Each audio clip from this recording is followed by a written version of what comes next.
terminologies, few of the concepts that I feel that we need to go into a bit detail before we start our sessions today. Okay, so first, before we start, obviously it's for chapter 1 and chapter 2, but there will be some repetition. So in chapter 2, you will see a few things which have already been discussed in this chapter 1. So when I'll go there, I'll just skip it.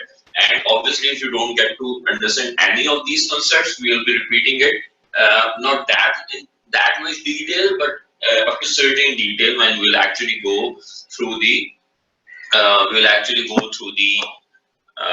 chapters. Okay, so the first thing that we have to discuss is the random or statistical experiment. Okay, so you are going to read it a lot. Okay, so by definition, random is obviously anything that can come out. Random can be, by definition, by meaning, it can be anything. Okay, so in statistics, in probability, a random experiment is considered to be an observation or a measurement process with multiple but uncertain outcomes. Okay, so you will have some sort of outcomes, but it can be random. It can be it can be any value. For example, the chances of raining today in Karachi is 60%. Okay, so that's a random variable. Okay, so it can be 58%.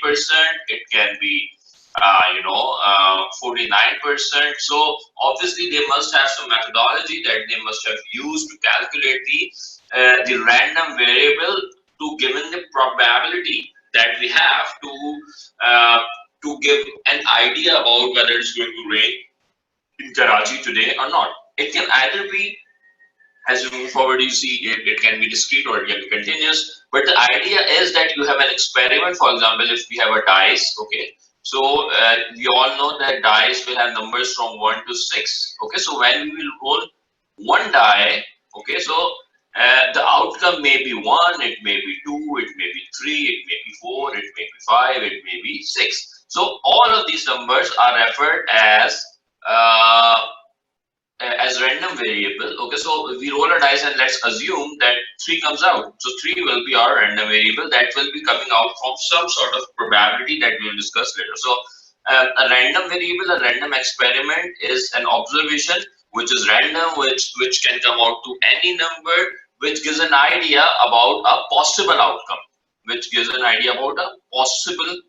outcome, of any experiment. Okay, so this is random experiment. Random experiment is the experiment that you do to come up with a random variable, and random variable is a number that comes out of that experiment. Okay, so I have already explained that it is a stochastic random variable whose value is determined by the outcome of the experiment. So the roll dice, the dicing the roll was an experiment, was a random experiment, and let's assume 3 comes out, so 3 is a random variable. Okay, so random experiment, and we have random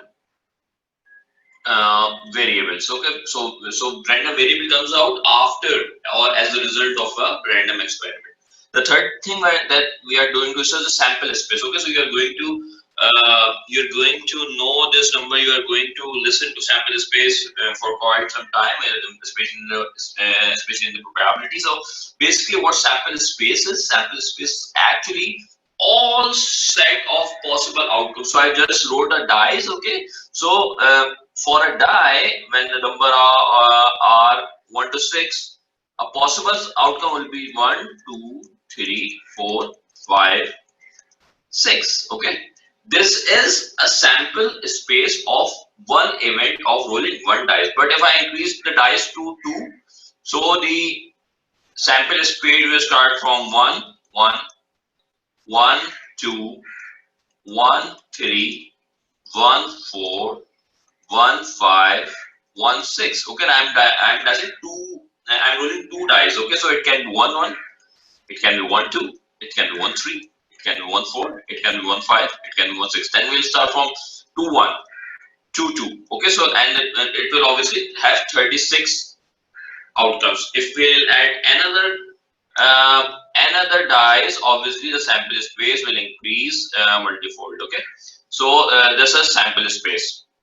The next is next thing is sample point. Okay, so every member or outcome of the sample space. Okay, so for example, we just wrote about 1 1 1 2 in case of 2 dice, 1 3 1 4. So any of these points can be a sample point, and we may be interested, you know, in knowing what is the probability of 2 dice getting 1 and 4, or 2 dice getting a sum of 5, or if we keep it simple, or and if we keep it to 1 dice only, then we may be interested at what is the probability of 1 coming out as a number, okay, as a random variable. So so that will be your sample point. You will be interested in knowing what your sample point is, and your sample point is the outcome. It is the outcome that is generated through your random experiment.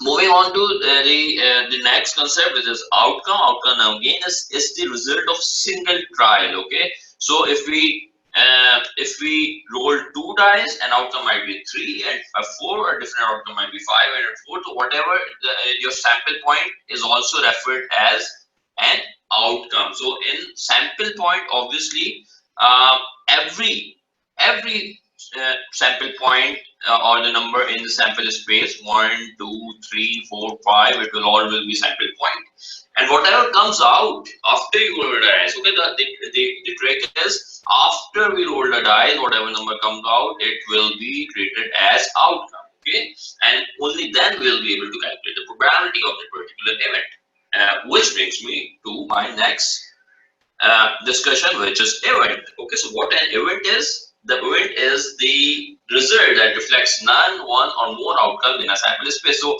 we discussed the sample space. Okay, 1 2 3 4 5 6.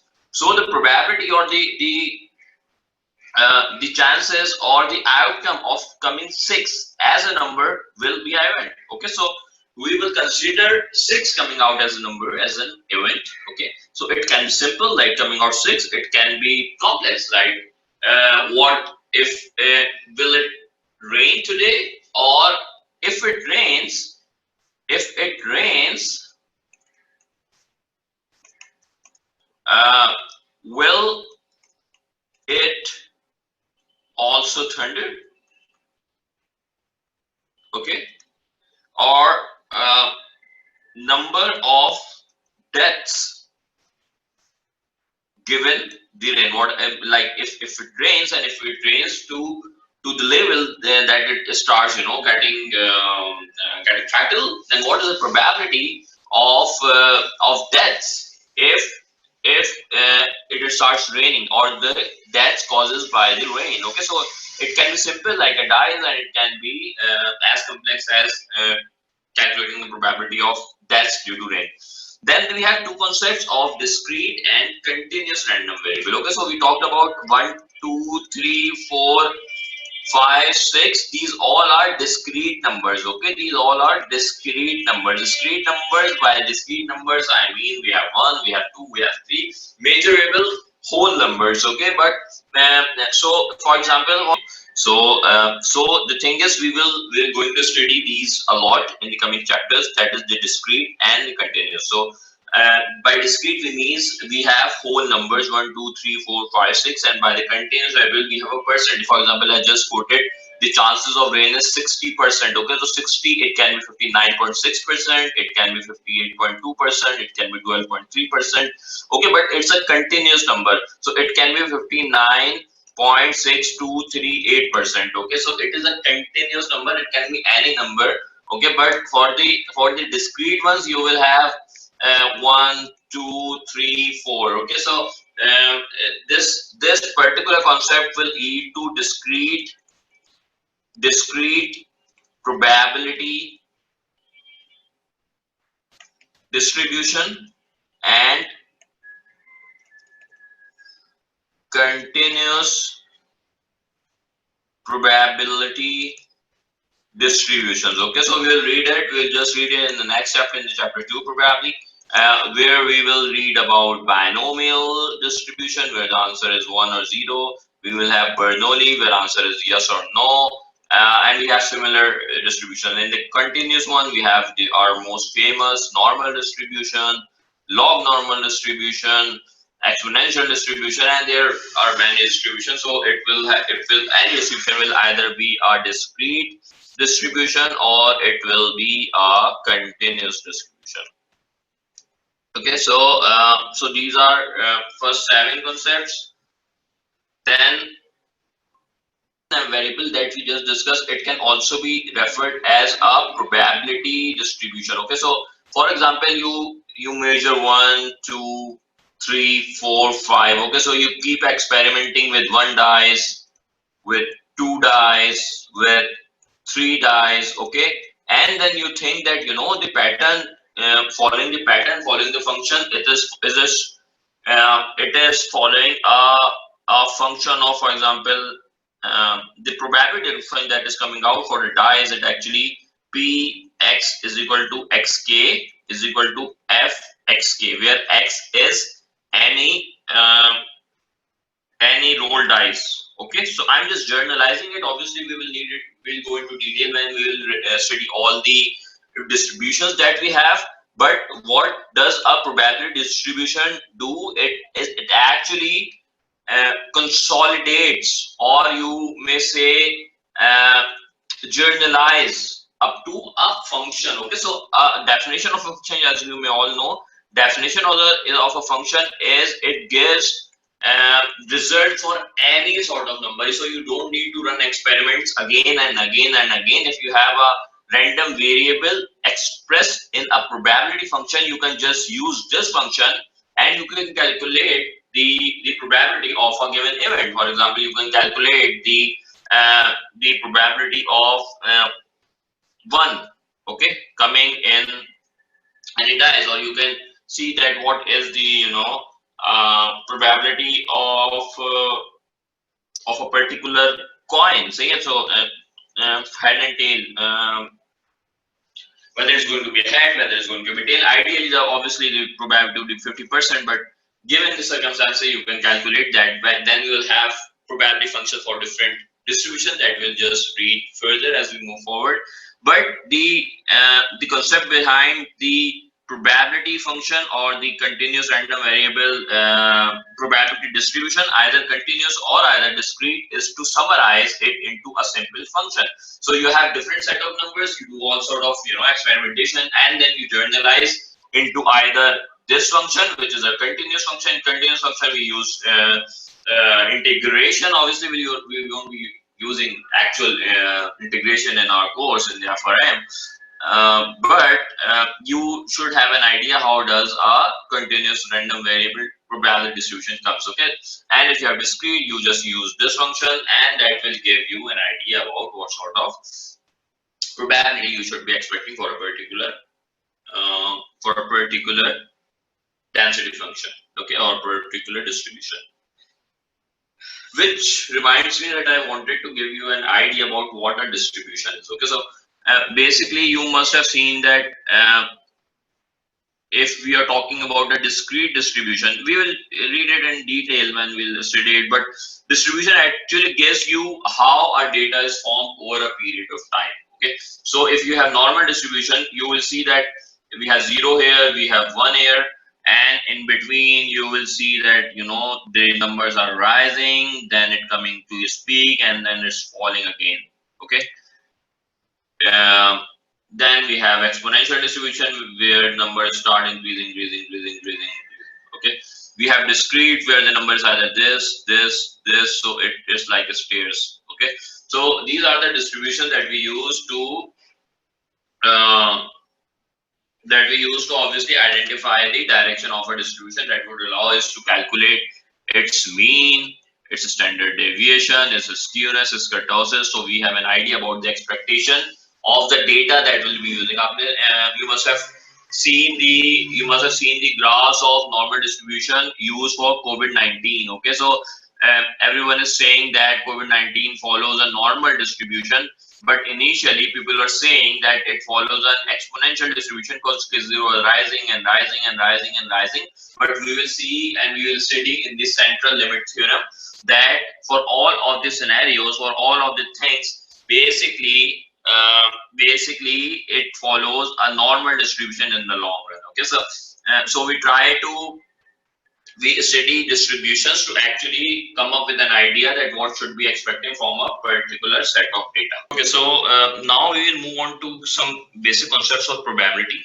So in the probability, the first concept that we will going to discuss is mutually exclusive events. Okay, so you will going to read it a lot.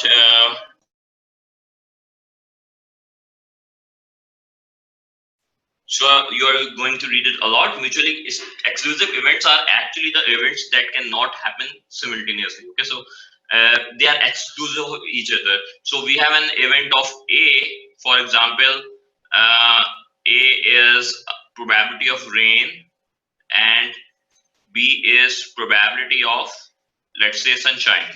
Okay, so although there is a similar probability, let's assume that rain cannot happen when it's sunshine.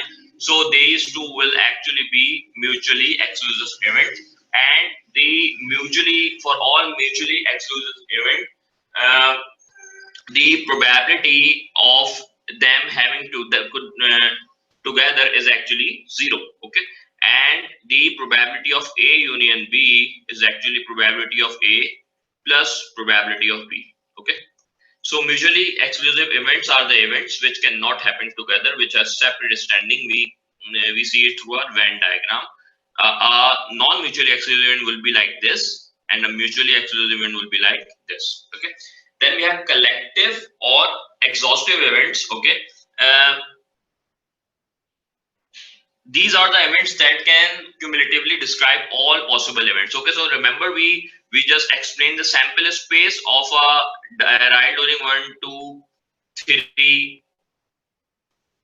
4, 5, 6. So all these events will be termed as a sample space, or in the probability we call it collectively exhaustive events or cumulatively exhaustive events. Then we have unconditional probability. Unconditional probability, as it is obvious from the name, that it does not depend on any other event. It is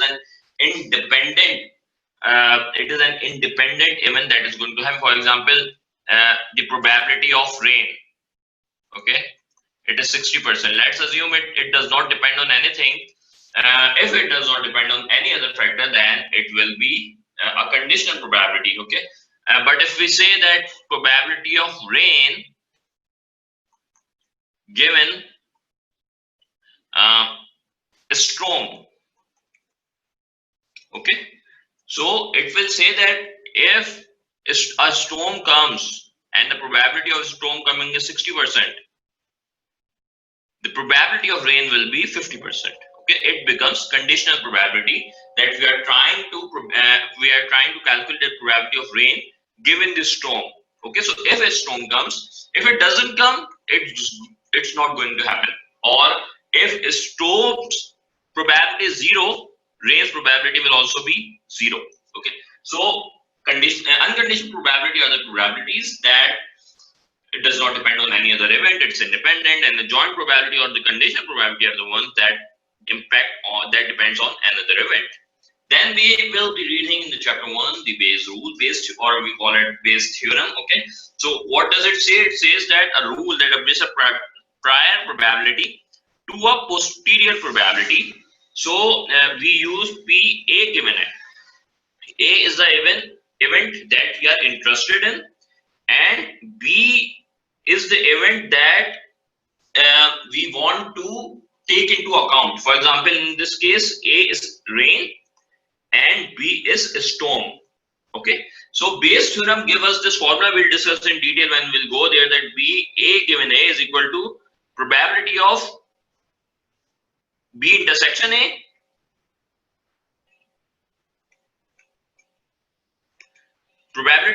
intersection A divided by probability of B. This is one formula. Okay, it may further be explained into probability of B given A into probability of A upon probability of B. Okay, so we read it as B given A. Okay, in probability terms. So these are the two formulas that you will have to memorize by heart. This is something that we'll discuss today, but Bayes theorem actually explains the probability of event depending on an other event. Then we have a single variable or univariate probability distribution, and we have a multivariate probability distribution. Remember I talked about discrete and continuous probability. So this is that. So any variable this is which is univariate, which is single, is termed as a discrete probability. So the things are same. For example, p x is equal to x is equal to function of, let's say, x. Okay. So it will be discrete, and it will be called a univariate probability distribution. For the multivariate probability distribution, where outcomes are continuous, we will use the integration of that particular function. We will study it later to calculate the probability of a multivariate event. Then we have a concept of classical or priority probability. Prior probability is actually the probability of outcome given by the number of outcomes favorable to A and the total of number of outcomes. For example, take a simple example again of dice. So we have sample space of 1, 2, 3,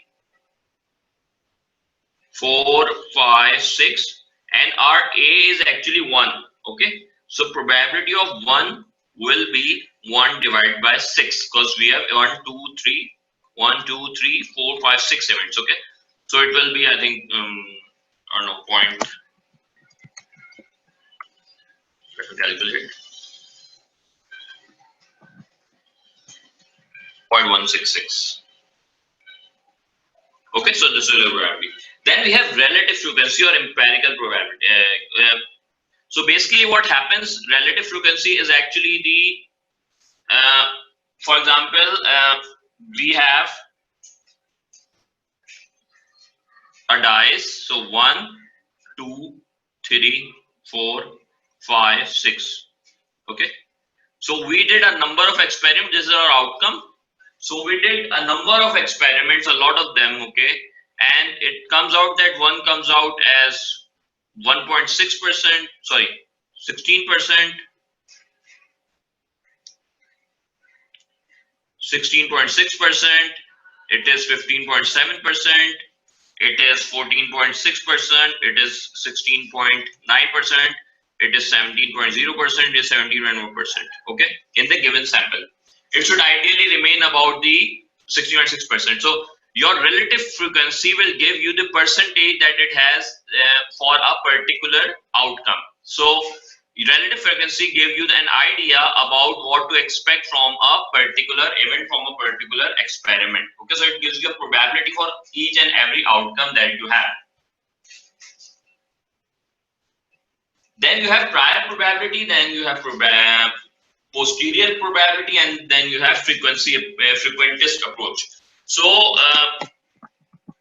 prior probability, obviously, probability of A, that is the unconditional probability. Posterior probability is the probability, is the conditional probability, is the probability what will happen if what will happen to A if B happens. Okay, so that what is happen is if event occur. Okay, in the background information. So prior probability is independent and posterior probability is actually dependent. We will go not into a lot of detail in the frequentist approach, but frequentist approach says that that from a sample data, it emphasizes the frequency or proportion of the data. Okay, so what it tries to do is basically tries to inference a framework in which all well-established methodologies of hypothesis testing are used. So Bayesian inference actually an example of frequentist inference.